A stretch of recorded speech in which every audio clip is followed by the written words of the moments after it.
일상 코로나19 재확산 때문에 이렇게 영상 예배로 우리가 드리게 되었습니다. 영상 예배지만 오늘 말씀 잘 듣고 일주일 잘 살아가는 우리 청년들 됐으면 좋겠습니다. 네, 먼저 우리 사도신경으로 우리 신앙을 고백하도록 하겠습니다. 나는 전능하신 아버지 하나님 천지의 창조주를 믿습니다. 나는 그의 유하신 아들 우리 주 예수 그리스도를 믿습니다.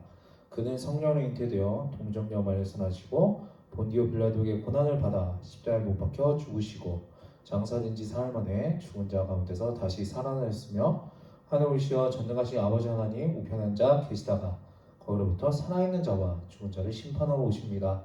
나는 성령을 믿으며 거룩한 공교회와 성도의 교제와 죄를 용서받는 것과 몸의 부활과 영생을 믿습니다. 아멘. 네, 오늘 우리 말씀 한번 찾아보도록 하겠습니다. 오늘 말씀은 사사기 4장 23절 한 절 말씀 우리 한번 찾아보도록 하겠습니다. 사사기 4장 23절입니다.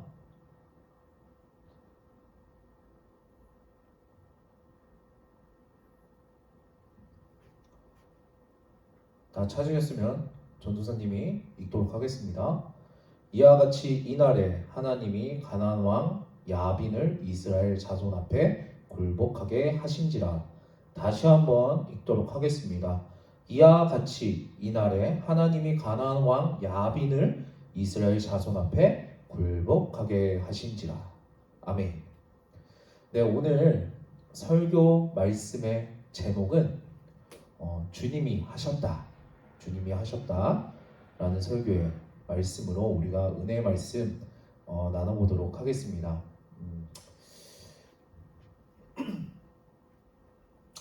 여러분은 하나님이 하셨다는 말을 얼마나 자주 하면서 합니까? 어떨 때 혹시 쓰십니까? 어떻게 쓰게 됩니까? 어떤 일을 했는데 그 결과가 좋게 나왔습니다. 그래서 사람들이 칭찬을 합니다. 그럴 때 제가 노력한 결과로 얻은 거예요. 이렇게 말하면 어떨까요? 아니면 제가 한 건 없고 운이 좋았던 것 뿐이에요. 여러분 어떻게 들리십니까? 믿는 사람이 이런 식으로 말하는 것은 여러분 어울리지 않는 것만 같습니다. 그래도 주님이 도우셔서 좋은 결과를 얻었다고 하거나 주님이 함께 하신 결과라고 말하는 것이 더 좋게 들립니다. 그래서 그런 의도로 주님이 하셨다라고 말하기도 합니다. 하지만 때로는 정말 주님이 하셨다라고 말할 수밖에 없을 때도 있습니다. 상식적으로는 설명 안 되는 일들, 이해할 수 없는 놀라운 일들, 그럴 때 우리는 주가 하셨다라고 고백할 수 있습니다. 여러분들도 그런 경험 있지 않습니까? 진심으로 주님이 하셨다고 고백했던 경우가 있지 않았습니까? 우리가 바라는 것은 주님이 하셨다는 나의 진심이 담긴 고백이 내 삶에 끊이지 않고 계속되는 것입니다. 단지 과거에 좋았던 추억이 아니라 지금도 계속해서 주님이 하셨습니다 라고 고백하고 싶은 겁니다. 내 삶에 벌어지는 다양한 일들 속에서 어떤 결과가 있든지 주님께 감사하며 결과를 받아들이며 진심으로 주님이 하셨습니다 라고 고백하는 것이 우리의 바람입니다. 그럼 우리가 이 바람을 이루기 위해서 주가 하셨다라는 이 고백이 무엇을 의미하는지 오늘 본문을 통해서 한번 생각해 보겠습니다. 첫째로 주가 하셨다라는 고백은 주님이 허락하셨다는 것을 여러분 의미합니다. 오늘 본문은 기록된 순서로 네 번째인 사사 드보라의 이야기입니다. 이야기의 시작은 사사기에 반복되는 주기와 같습니다. 4장 1절의 말씀입니다. 에훗이 죽으니 이스라엘 자손이 또 여호와의 목전에 악을 행하매. 사사가 죽은 후에 이스라엘은 또 여러분 악을 행합니다. 이스라엘이 또 타락합니다. 그래서 하나님이 이번에는 가나안 왕 야빈의 손에 이스라엘을 여러분 넘겨주십니다. 여기서 특별히 주목할 수 있는 것은 여러분 철병거입니다. 3절의 말씀입니다. 야빈은 철병거 900대가 있어 20년 동안 이스라엘 자손을 심히 학대했으므로 이스라엘 자손이 여호와께 부르짖었더라. 야빈 왕에게는 당시 최첨단 무기인 무기라고 그렇게 할 수 있는 철병거가 여러분 900대나 있었습니다. 이 철병거 때문에 이스라엘은 20년 동안 심한 학대를 당합니다. 원문의 표현대로 하면은 이스라엘 자손이 부르짖을 이유가 여러분 철병거입니다. 그만큼 철병거가 어려움이 되었다는 것입니다. 이스라엘에게 야빈의 철병거가 얼마나 두려운 존재였을까요? 나를 고통스럽게 하는 강한 존재. 고통은 여러분 극심했습니다. 이스라엘 고통은. 고통이 이 철병거 때문에 계속되고 있었습니다.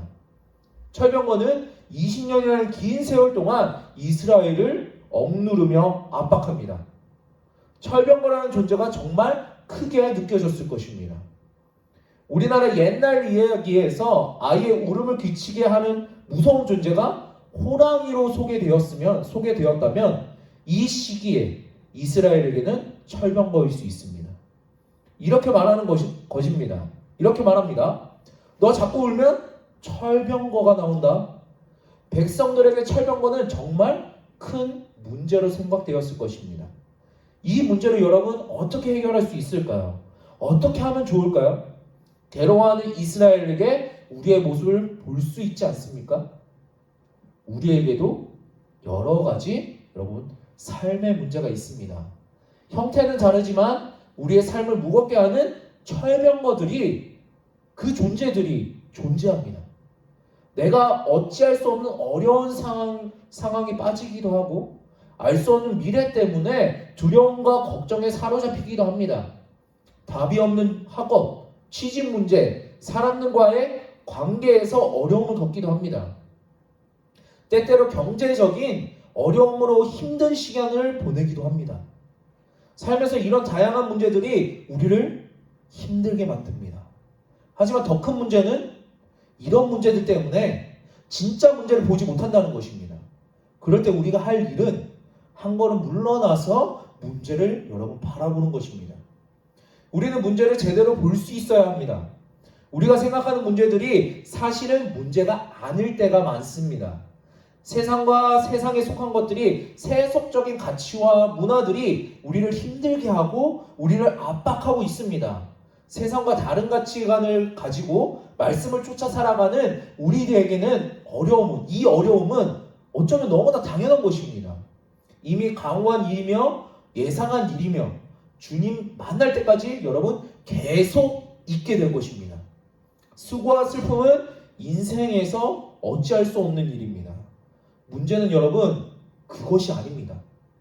문제는 그런 어려움에 우리의 시선을 빼앗겨서 진짜 문제를 보지 못하는 것입니다. 여러분은 혹시 문제의 원인을 다른 곳에서 찾고 있지 않습니까? 내 삶이 왜 이렇게 무기력하지? 내 삶에 어려운 일들이 왜 이렇게 많을까? 시간이 지나면 괜찮아질까? 기다려보지만 달라지는 것은 별로 없습니다. 우리는 문제를 제대로 파악할 필요가 있습니다. 그렇지 않으면 엉뚱한 것을 답으로 생각할 수 있기 때문입니다. 지금 나에게 문제가 되는 것은 철병거예요. 저 철병거만 없으면 아무 문제 없이 살 수 있을 거예요. 여러분 생각해 봅시다. 이스라엘 문제가 야빈과 그의 철병거 900대였을까요? 철병거를 없애버리면 여러분 문제가 해결되는 걸까요? 사실 철병거가 900대가 있든지 9,000대가 있든지 여러분 관계가 없습니다. 여러분 문제는 철병거가 아닙니다. 철병거는 하나님이 허락하신 것입니다. 왜 그렇습니까? 그들에게 문제가 있음을 알게 하시려고 하나님이 허락하셨습니다. 문제는 여러분 철병거가 아니라 그들이 하나님께 악을 행한 것입니다. 그들이 하나님을 떠났고 하나님의 길에서 돌이켰고 하나님을 잊어버렸습니다. 여러분 그것이 진짜 문제입니다. 이스라엘에게 문제는 여러분 철병거가 아니라 그들 자신이었습니다. 하나님을 떠난 이스라엘이 문제였습니다. 문제는 바깥에 있는 것이 아니라 내 안에 있습니다. 나에게 문제는 가족이야. 나에게 문제는 스펙이야. 나에게 문제는 직장이야. 나에게 문제는 저 인간이야. 여러분, 아닙니다. 순서가 바뀌었습니다. 나에게 문제는 이 아니라 문제는 나에게입니다. 문제는 여러분 나에게 있습니다. 혹시 누군가의 관계에서 어려움을 겪고 있습니까? 그것이 교회를 같이 다니는 교우 관계가 될 수도 있고 가장 가까운 여러분 가족이 될 수도 있습니다. 관계에서 어려움을 느낀다면 그 관계 이전에 하나님과의 관계에서 문제가 없는지 여러분 잘 살펴보기 바랍니다. 하나님과의 관계에서 문제가 있을 때 그것이 사람과의 관계에서 문제로 드러나기 때문입니다. 내 주위에 있는 사람들이 거울이 되어줍니다. 나의 상태를 보게 됩니다. 내 주위에 있는 사람 문제가 아니라 그 사람이 나의 문제를 알 수 있도록 도와주는 것입니다. 한 가지 분명한 것은 정말 주님을 향할 열정이 뜨거웠을 때 여러분 우리가 어떻게 고백했습니까? 주님을 위해서 살겠습니다. 정말 온 마음으로 고백할 때 주님을 위해 무엇인지 다 할 수 있을 것 같이 그 강렬함이 있었을 때 그럴 때는 눈에 보이는 어려움들은 그 어떤 것도 문제가 되지 않았습니다. 주님을 향한 사랑으로 충만할 때 주님으로부터 오는 기쁨으로 가득할 때 다른 현실적인 어려움은 문제로 보이지 않았던 것입니다. 우리가 겪고 있는 모든 상황은 여러분 하나님이 허락하신 것입니다. 그래서 우리는 그 상황에서 주가 하셨다라고 고백할 수 있습니다. 그리고 그 고백은 문제의 원인이 여러분 다른 데 있지 않고 나에게 있음을 알고 나를 살피며 온전한 마음으로 주님을 따르겠다고 다짐하는 것입니다. 주가 하셨다라는 고백에서 우리가 생각할 수 있는 것은 무엇입니까? 둘째로 주가 하셨다는 고백은 주님이 역사하셨다는 것을 여러분 의미합니다. 하나님이 이스라엘의 부르짖음을 들으시고 그들을 구원하십니다. 야빈의 군대장과 시스라는 철병거를 거느리고 이스라엘과 대결합니다. 바락이 이끄는 이스라엘 군대는 다볼산에 있었고 시스라가 이끄는 철병거는 다볼산 아래의 기송강에 있었습니다. 그리고 이스라엘 군대가 산에서 아래로 내려오면서 공격하기 시작합니다. 4장 14절과 15절의 말씀입니다. 드보라가 바락에게 이르되 일어나라 이는 여호와께서 시스라를 내 손에 넘겨주신 날이라 여호와께서 너의 앞서 나아가지 아니하시느냐 하는지라 이에 바락이 10,000명을 거느리고 다볼산에서 내려가니 여호와께서 바락 앞에서 시스라와 그의 모든 병거와 그의 온 군대를 칼날로 혼란하게 빠지게 하심에 시스라가 병거에서 내려 걸어서 도망한지라. 누가 먼저 싸웁니까 여러분? 누가 먼저 싸웁니까? 하나님이 앞서 나가서 싸우십니다. 하나님이 이스라엘과 함께 하셔서 그들에게 승리를 주셨습니다. 그래서 여러분 시스라는 어떻게 합니까? 그의 자랑이었던 병거에서 내려와서 도망칩니다. 이 장면을 요즘 비유로 이렇게 비유하자면 군인이랑 탱크랑 싸우는데 탱크가 더 이상 이길 수 없어서 탱크를 버리고 도망가는 겁니다. 어떻게 된 일일까요? 우리는 5장에서 여러분 힌트를 얻을 수 있는데 아마도 이 시기는 비가 오지 않는 건기였을 것입니다. 시스라의 군대는 효과적으로 싸우기 위해서 기송강에 진을 치고 있었습니다. 그런데 갑자기 엄청난 비가 내려 강이 범람했고 온통 진흙탕이 되었습니다. 철병거는 그러면 움직일 수가 없습니다. 시스라도 병거를 버리고 도망갈 수밖에 없었던 것입니다. 하나님이 큰 승리를 이스라엘에게 허락하셨습니다. 사사기 4장 16절의 말씀입니다. 시스라의 온 군대가 다 칼에 엎드려졌고 한 사람도 남은 자가 없었더라. 겨우 혼자서 몸을 피한 시스라는 여인의 손에 의해 죽음을 맞이하게 됩니다. 야엘의 장막에 있는 시스라는 그녀로부터 우유를 얻어먹고 깊은 잠에 빠집니다. 재미있는 것이 야엘이라는 이름인데 그 뜻이 여러분 산염소입니다. 산에 사는 염소라는 뜻인데 시스라는 산염소, 야엘로부터 우유를 얻어먹고 최후를 맞습니다. 왼손잡이 에웃이 왕을 암살했던 것처럼 야엘은 시스라를 암살합니다. 이렇게 하여 이스라엘은 전쟁에서 큰 승리를 거둡니다. 무시무시한 철병거 900대를 보기 좋게 격파하는 놀라운 승리였습니다. 오늘 본문에 나오는 이스라엘의 승리가 사사기의 다른 이야기와 구별되는 것은 전쟁의 주인공이 혼자가 아니라는 것입니다. 전쟁을 지시하며 이스라엘을 다스리는 사사 들보라가 있었고 직접 전쟁터에서 군사들을 이끈 장군 바락이 있었습니다. 그리고 도망간 시스라를 잡은 이방인 야엘이 있었습니다. 세 명의 주인공이 만들어낸 결과라고 할 수 있습니다. 뿐만 아니라 이 이야기에서 여자들의 활약은 특별한 것입니다. 드보라는 여러분 유일한 여자 사사였습니다. 시스라를 잡은 영광도 여자인 야엘에게 돌아갔습니다. 세 명의 주인공 그리고 주목할 만한 여자들의 활약. 그러면 이 전쟁의 진짜 영웅은 여러분 누구일까요?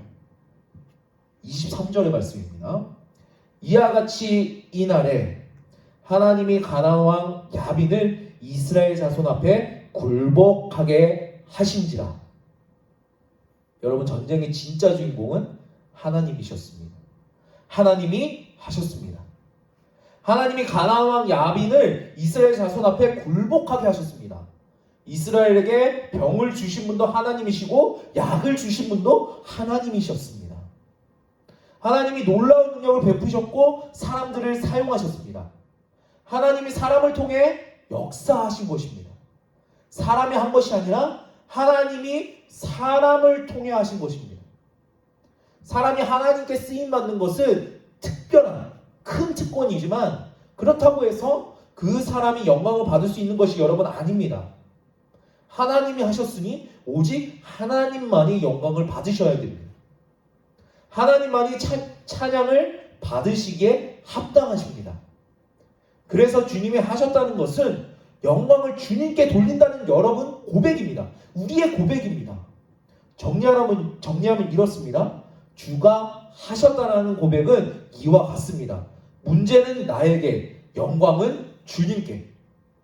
여러분이 처한 현실 속에 어려움이 있다면 그 문제의 원인이 나에게 있는 것이 아닌지 여러분 살펴보기 바랍니다. 이어지는 5장은 4장의 사건을 또 다른 관점으로 기록한 것입니다. 여러분 4장은 역사적인 사실이고 5장은 그 사건의 의미를 담아 부르는 노래입니다. 전쟁에서 하나님이 하신 일을 시적으로 표현하며 하나님을 높이는 것입니다. 5장에서 드보라가 백성들과 함께 승리를 기뻐하며 하나님께 영광을 돌리며 주가 하셨음을 여러분 노래하고 있습니다. 우리 삶에 주가 하셨다는 고백이 계속되기 위해서는 우리가 할 수 있는 것 두 가지가 있습니다. 첫 번째로 우리가 할 수 있는 것은 여러분 찾는 것입니다. 계속해서 주가 하셨다는 고백을 하기 위해서 우리가 할 수 있는 것은 여러분 찾는 것입니다. 삶에서 주님을 계속해서 찾는 것입니다. 우리가 주님을 믿고 주님을 섬기며 주님을 함께 한다고 하면서 우리의 시선이 5장이 아니라 사사기 5장이 아니라 4장에서 멈출 때가 많습니다. 주님을 경험한 개인적인 고백이 아니라 역사적인 사실로 그칠 때가 많습니다. 나에게 있었던 일들, 내가 경험하는 여러 가지 사건들이 단순히 그로 인해 내가 무엇을 얻었는지, 나에게 어떤 유익이 있었는지 그렇게만 사건을 바라보고 이해하는 것입니다. 그러면서 그 속에 함께하신 하나님을 발견하지 못합니다. 그 일을 허락하신 하나님, 그 속에서 나를 통해 역사하신 하나님, 그 하나님을 보지 못하고 그분의 메시지를 읽어내지 못합니다. 하나님을 바라볼 수 있는 눈이 어두워져 있고 하나님의 세심한 손길을 느끼지 못할 만큼 마음이, 내 마음이, 우리의 마음이 묻어져 있기 때문입니다. 같은 사건을 통해 누군가는 하나님을 바라보고 찬양하는데 누군가는 나에게 어떤 이득이 있는지, 어떤 도움이 되는지 이해관계를 따지는 일에만 몰두하며 그 속에서 하나님을 발견하지 못하고 있는 것입니다. 여러분, 우리가 땅만 보고 사는 것이 아니라 눈을 들어서 주님을 바라보며 내 삶의 주님을 찾으며 주가 하셨다는 고백을 할 수 있어야 하지 않을까요? 내가 아니라 하나님이 하셨고 하나님이 허락하신 상황에서 하나님이 나와 함께 하심으로 할 수 있었다고 고백하고 싶지 않으십니까? 그러기 위해서 우리는 찾아야 됩니다. 우리가 경험하는 작은 일들, 우리의 일상 속에서 하나님의 손길을 발견하기 바랍니다. 주위에 일어나는 작은 일들, 스쳐 지나가는 일들, 찬양의 가사들, 하나님의 말씀들, 짧은 묵상과 기도, 주님과의 교제를 통해서 하나님의 함께하심과 인도하심을 여러분 찾아내시기 바랍니다. 마치 숨은 그림을 찾는 것처럼 찾기를 바랍니다. 숨은 그림은 답을 알고 있는 사람에게는 여러분 그 그림이 너무나도 분명하게 보여서 쉽게 찾을 수 있을 것입니다. 우리의 인생에서 하나님은 숨어 계시는 것 같지만 눈을 크게 뜨고 하나님을 찾으면 하나님을 찾을 수밖에 없습니다. 눈을 뜨고 있다면 하나님을 보지 않을 수 없는 것입니다. 여러분의 인생에서 주님이 함께 하시는 손길을 발견하기를 바랍니다. 삶의 작은 순간에도 주님이 함께 하고 계십니다. 주님이 내 삶을 여러분 주관하고 계십니다. 그러니 주님이 허락하셨음을, 주님이 역사하셨음을 고백하며 계속해서 그 선하신 손길에 내 삶을 맡겨드리기 바랍니다. 두 번째로 우리가 할 수 있는 것은 참여하는 것입니다. 계속해서 주가 하셨다는 고백을 하기 위해서 우리가 할 일은 주님을 위한 일에 참여하는 것입니다. 주님을 위해 내 삶을 여러분 드리는 것입니다. 나의 시간을 드리고 나의 힘을 드리고 나의 물질을 드리는 것입니다. 주님을 위한 일의 다양한 방법으로 동참하는 것입니다. 주님이 앞서서 가실 때 나도 그 뒤를 따라 걸어가는 것입니다. 나 자신을 들여서 주님을 섬길 때 우리는 주님께서 준비한 승리와 축복을 경험할 수 있을 것입니다.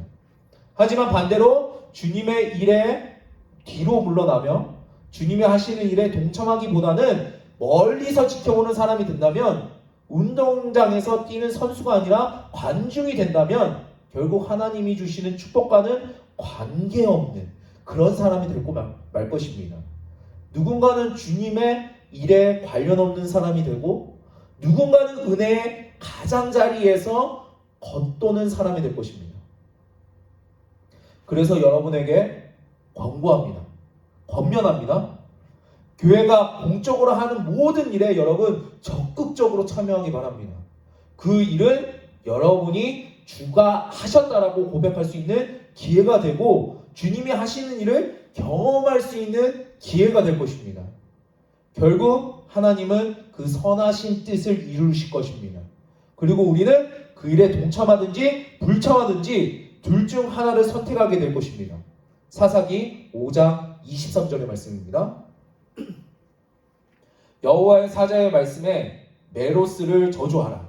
너희가 거듭 그 주민들을 저주할 것은 그들이 와서 여호와를 돕지 아니하며 여호와를 도와 용사를 치지 아니함이니라 하시도다.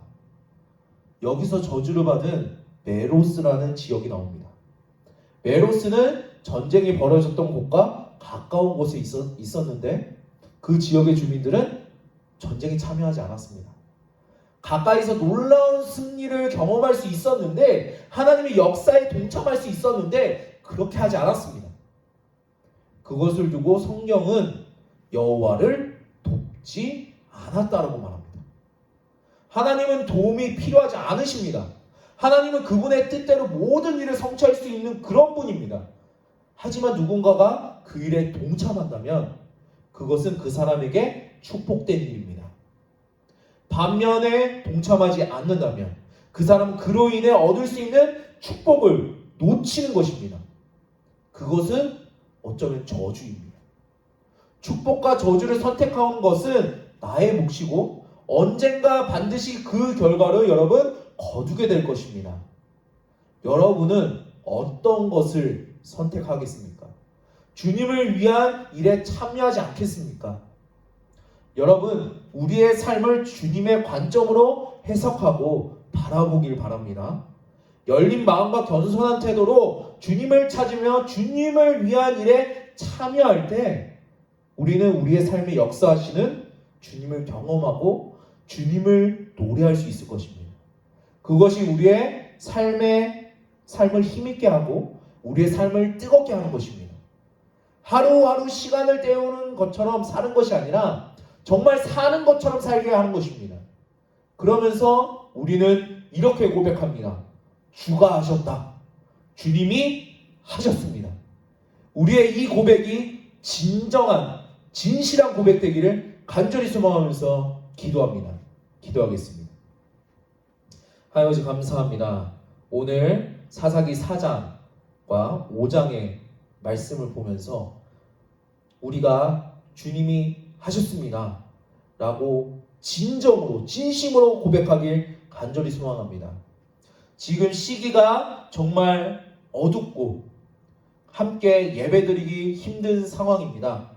그러나 이 상황마저 주님이 하셨다, 주님이 함께 하신다, 이것을 선으로 바꾸실 주님을 찬양한다고 우리가 고백하기 원합니다. 불만과 불평이 아니라 주님이 우리의 삶 속에서 함께 하시는 우리가 찾고 그것에 동참하고 주님이 하셨습니다 라는 고백을 할 수 있는 우리 청년부 될 수 있도록 주님 더하여 주시옵소서. 은혜 더하여 주시옵소서. 주님, 우리가 일주일 삶을 살아갈 때에 주님이 하셨습니다, 주님을 발견하고 주님을 경험하고 주님의 일에 적극 동참할 수 있는 그러한 믿음도 허락하여 주시옵소서. 감사합니다 주님. 그리고 사랑합니다. 이 모든 말씀 사랑과 자비에 충만하신 예수 그리스도의 이름으로 기도드립니다. 아멘. 네, 오늘 예배 주기도문으로 마치도록 하겠습니다. 하늘에 계신 우리 아버지, 아버지의 이름을 거룩하게 하시며 아버지의 나라를 오게 하시며 아버지의 뜻이 하늘에서 같이 땅에서도 이루어지게 하소서. 오늘 우리에게 일용할 양식을 주시고 우리가 잘못한 사람을 용서해 준 것 같이 우리 죄를 용서해 주시고 우리를 시험에 빠지지 않게 하시고 악에서 구하소서. 나라와 권능과 영광이 영원히 아버지의 것입니다. 아멘.